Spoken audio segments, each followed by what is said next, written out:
ସମ୍ବଲପୁର ଯୋଜମୁରା ସ୍ଥିତ ପ୍ରସିଦ୍ଧ ପର୍ଯ୍ୟଟନସ୍ଥଳୀ ଦେଓଝରଣଠାରେ ଆଜି ମହାବୀର ସେବା ସଂଗଠନ ଏବଂ ସ୍ଥାନୀୟ ଅଞ୍ଚଳବାସୀଙ୍କ ପକ୍ଷରୁ ଏକ ସଫେଇ କାର୍ଯ୍ୟକ୍ରମ ଅନୁଷ୍ଠିତ ହୋଇଥିଲା।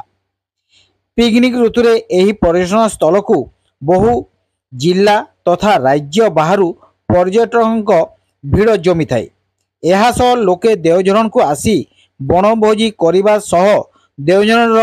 ପ୍ରକୃତି ଓ ସୌନ୍ଦର୍ଯ୍ୟ ଉପଭୋଗ କରିଥାନ୍ତି। ପିକନିକ୍ ଋତୁରେ ପର୍ଯ୍ୟଟନ ମାନେ ଆସି ପର୍ଯ୍ୟଟନସ୍ଥଳୀକୁ ଆବର୍ଜନା ପୂର୍ଣ୍ଣ କରି ଚାଲି ଯାଇଥାନ୍ତି। ସ୍ୱଚ୍ଛତା ଉପରେ କେହି ଦୃଷ୍ଟି ଦେଇନଥାନ୍ତି। ତେବେ ଏହି ପର୍ଯ୍ୟଟନସ୍ଥଳୀକୁ ସ୍ୱଚ୍ଛତା ରଖିବା ପାଇଁ ମହାବୀର ସେବା ସଂଗଠନର ସଦସ୍ୟ ଏବଂ ସ୍ଥାନୀୟ ଲୋକଙ୍କ ମିଶି ପଦକ୍ଷେପ ନେଇ ଏକ ସଫେଇ କାର୍ଯ୍ୟକ୍ରମ କରିଥିଲେ। ତେବେ ଏହି କାର୍ଯ୍ୟକ୍ରମରେ ମହାବୀର ସେବା ସଂଗଠନର ସଭାପତି ନନ୍ଦଲାଲ ପ୍ରଧାନ, ସମ୍ପାଦକ ମହାବୀର ସେବା ସଂଗଠନର ସଭାପତି ନନ୍ଦଲାଲ ପ୍ରଧାନ, ସମ୍ପାଦକ ମାମ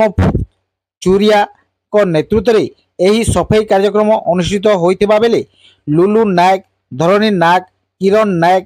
ଟୁକୁ ନନ୍ଦ, ରଶ୍ମି ଭୋଇ, ସମାରୁ ଭୋଇ, ବୀରେନ ନାୟକ, ଆକାଶ ଭୋଇ, ମୁନା ମିର୍ଦ୍ଧା, ଭୁଜ ବାଗ, ସୁରଜ ପ୍ରଧାନଙ୍କ ସହ ସ୍ଥାନୀୟ ବହୁ ଅଞ୍ଚଳବାସୀ ସହଯୋଗ କରିଥିଲେ। सबको पहला तो मोर जुआर है लुलु नायक आउ महावीर सेवा संघर मु गोटे कर्मी है आउ किसी मते आम किसी पोस्ट साई किसी ये नाइन किंतु आम सम्बलपुर जिलार गोटे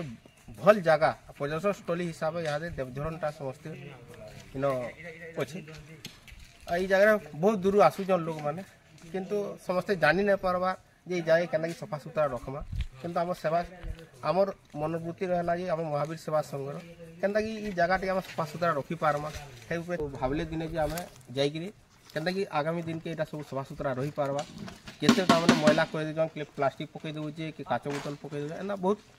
ये व्यवस्था रोचे तो से आम मैंने चाहूँ समस्ते मिसिक केनता कि जिनटा सफा सुतरा रही पार्बा आगामी दिन केनता कि इनर जेनता विकास टी हो पार्बा से आम चिंता कर बर्तमान सब नुहे करूँ आगामी दिन के आम सब स्टेप सब जिन आगामी दिन में किंतु एति कहबे प्रशासनिक अधिकारी मैंने भी अवगत रहबार कथा जेहेतु आमर जिले में गोटे भल पिकनिक स्पॉट जेनटा कि बाहर भी भाई मैंने समस्ते आसुचन से जगह के टी प्राधान्य दौन और केनता डेवलपमेंट हो पारे आमर देवझरण से जिनिस महावीर सेवा संघर भाई मान को समस्त को बहुत बहुत धन्यवाद इन आज एति साहय सुजोग कर अंचलवासी गोइलगुड़ी तालझर पिला भाई मैंने आसिक बहुत साहय कर जुआर कर।